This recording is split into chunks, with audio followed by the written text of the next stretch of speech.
ये तो आपने सबसे सुना होगा कि भगवान भाव के भूखे। लोग कैसे भी पूजा करते हैं, कैसे भी आराधना करते हैं, एक वाक्य बोल देते हैं, भगवान तो बस भाव के भूखे। भगवान का क्या है, भगवान तो भाव के भूखे, भाव होना चाहिए। आप सबसे सुनते हैं बस भाव होना चाहिए। तो मैं आपको ये बता दूं कि भगवान किसी चीज के भूखे नहीं। वो ईश्वर है, परमेश्वर है, सर्वेश्वर है, अनंत ब्रह्मांड के मालिक है। हम उनकी भूख नहीं मिटाते, वो हमें तृप्त करते, वो हमारे मन को शांत करते। उनका हमारे साथ होना अनिवार्य है, हमारा उनके साथ होना अनिवार्य नहीं। हम सोचते हैं कि हम उनको पूजते हैं, हम सोचते हैं कि हम उनकी सेवा करते हैं। नहीं, ऐसा कुछ नहीं। वो सारी सृष्टि को चलाते हैं, हम उनके बच्चे हैं। वो हमसे बेहद प्यार करते हैं, वो इतना प्यार करते हैं जिसकी हम कल्पना भी कभी नहीं कर सकते। तो पहले तो दिमाग से ये हटा दो कि वो भाव के भूखे हैं और हम उनके भाव को तृप्त करते हैं। नहीं, ये प्रसंग ध्यान से सुनिए। ये प्रसंग आपको समझाएगा कि मैं कहना क्या चाहता हूं। वृंदावन की सच्ची घटना है। एक संत वृंदावन में रहते, भगवान के अनन्य भक्त, ठाकुर जी के अनन्य भक्त, ठाकुर जी की नित्य सेवा करते, श्रृंगार करते, भोग लगा, बेहद प्रेम करते थे ठाकुर जी से, बेहद प्रेम। सारा दिन चला जाता था कृष्ण कृष्ण कृष्ण कृष्ण कृष्ण कृष्ण कृष्ण कृष्ण, बस यही जपते रहते। एक दिन किसी कारण से उन्हें वृंदावन से बाहर जाना, एक दिन के लिए बाहर जाना। तो अपने एक शिष्य को कहा कि सुनो, तुम्हें सिर्फ एक काम करना है, मेरे ठाकुर जी की सेवा करना, ठाकुर जी का ध्यान रखना, समय से भोग लगाना है, श्रृंगार करना है, उनकी सेवा करनी है। बस ये ध्यान रखना और कुछ नहीं करना। मेरे ठाकुर जी का ध्यान रखना, उनकी सेवा करना। सच्चा भाव था इन संत का, बड़ा प्रेम करते थे ठाकुर जी से। चिंतित होते थे तो ठाकुर जी के लिए, खुश होते थे तो ठाकुर जी के। हर सुख और दुख शुरू होता था और समाप्त होता था ठाकुर जी। सुख शुरू होता तो ठाकुर जी पर, दुख शुरू होता तो ठाकुर जी पर। सब कुछ ठाकुर जी का, सुख और दुख, हर चीज ठाकुर जी। बेहद प्रेम करते थे। मन को मार करके वृंदावन से बाहर जाना पड़ा किसी काम से, चले गए। इधर शिष्य ने सोचा कि बरसों बाद गुरुजी ने कहा है कि मेरे ठाकुर जी का ध्यान रखना, ठाकुर जी की सेवा करना। बस यही मौका है गुरुजी को प्रसन्न करने। ठाकुर जी को अच्छे से नहलाता धुलाता हूं, श्रृंगार करता हूं, फिर भोग लगा। तो उसने क्या किया, ठाकुर जी को लिया, ठाकुर जी की पोशाक उतारी और बोला कि ठाकुर जी को इतने दिन से बस साधारण पानी से नहला रहे हैं, इतना मैल हो गया है, गंदी दिखने लगी, थोड़ा सर्फ के पानी से नहला दें। तो पानी से नहलाने लगे, उसमें सर्फ मिला दिया। जब सर्फ पानी में मिला दिया तो ठाकुर जी की मूर्ति से वो चिकनाहट निकलने लगी, थोड़ा सा मैल नहीं निकला। मूर्ति बरसों पुरानी थी। तो सोचा कि ऐसे नहीं निकल रहा है। तो जो बर्तन साफ करने वाला, वो एक लोहे का, जिसे जगह जगह अलग अलग नाम से पुकारा जाता है, स्क्रबर भी बोलते हैं उसको, तो स्क्रबर लिया और ले करके उससे रगड़ने लगा ठाकुर जी की देह, हाथों को, गले को, पीठ को, पैरों, हर जगह से रगड़ने लगा। देखते देखते ठाकुर जी की तस्वीर बिल्कुल नई हो गई।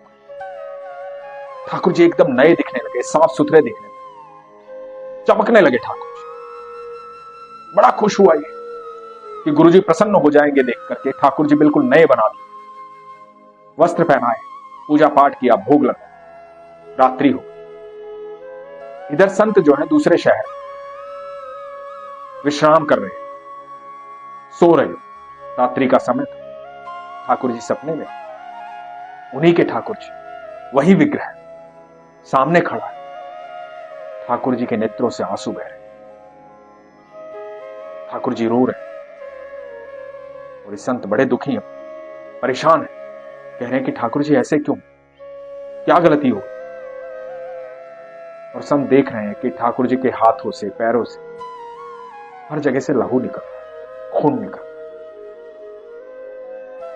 जहां मुकुट बांधते हैं वहां पर खून निकल रहा है। संत बड़े परेशान है। संत कह रहे हैं ठाकुर जी ऐसा कैसे हो, मेरे सुंदर ठाकुर जी, मेरे प्यारे ठाकुर जी। जिन्हें देखता मैं थकता नहीं, ये मैं क्या देख रहा हूं ठाकुर जी, ऐसे कैसे?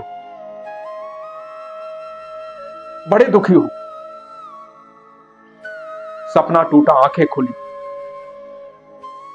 आंखों से अश्रु बहे, बौखला गई, घबरा गई। वहीं से भागे वृंदावन। भागते भागते वृंदावन पहुंचे। कुछ ना कुछ तो हुआ है, कुछ तो हुआ। ठाकुर जी ऐसे कभी दिखाई नहीं, ठाकुर जी ऐसे कभी नहीं दिख सकते। ठाकुर जी रो रहे थे, ठाकुर जी को लहू निकला था, ऐसा कैसे हो सकता?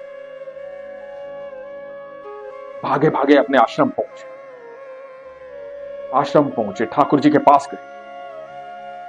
देखा ठाकुर जी मंदिर में विश्राम कर रहे हैं, मूर्ति चमक रही। अपने शिष्य को बुलाया, क्या किया तुमने, क्या हुआ? तो शिष्य ने बताया कि ठाकुर जी बड़े गंदे दिखाई दे रहे हैं, ठाकुर जी की मूर्ति पर मैल चढ़ गया।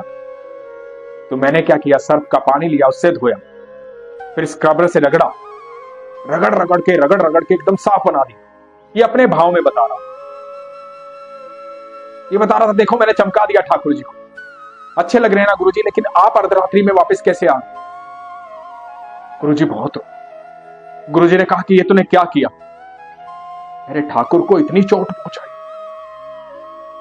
मेरे ठाकुर स्वप्न में आकर रो रहे थे, मेरे ठाकुर को रगड़ रगड़ के धोए।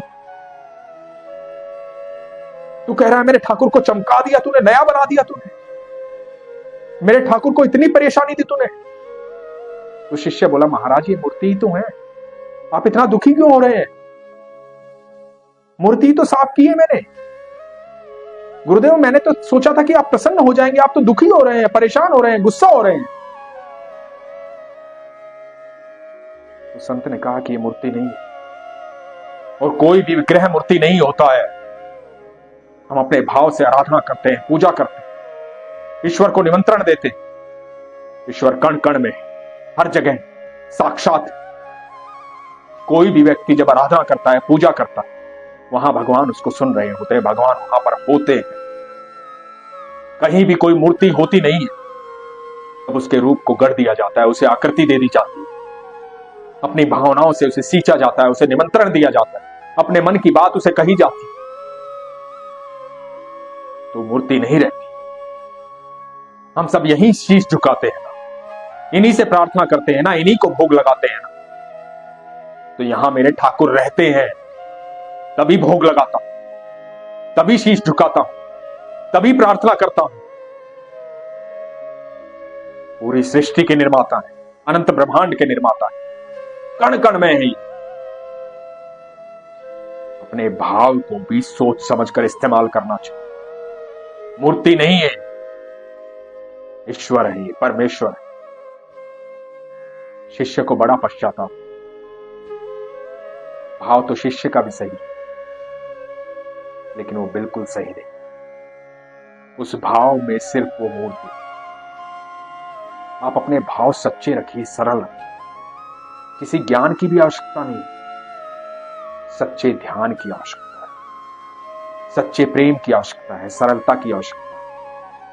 आप जो अपने घर के मंदिर में बैठते हैं, पूजा करते हैं, तो आपको क्या लगता है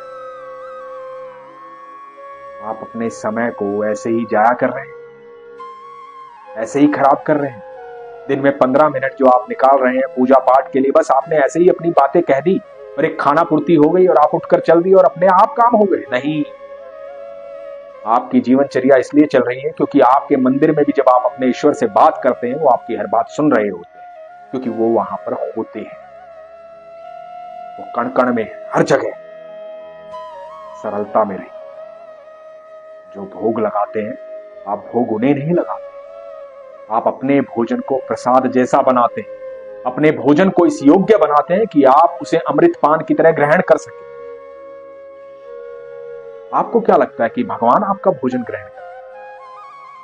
भगवान तो आपके दिए हुए उस भोजन को, जिसे आप कहते हैं कि मैं भोग लगाता हूं, उस भोजन को आपके लिए अमृत बनाते हैं। ये हमारी गलतफहमी कि हम भगवान को तृप्त करते हैं। ऐसा नहीं, भगवान हमें तृप्त करते हैं। वो अनंत ब्रह्मांड के मालिक हैं, वो हमसे बेहद प्रेम करते हैं। बस हमारा विश्वास सच्चा होना चाहिए, सिर्फ विश्वास सच्चा होना चाहिए। इसलिए हमेशा कहता हूं, अपने विश्वास को मजबूत रखिए, अपना ख्याल रखिए। हरे कृष्ण।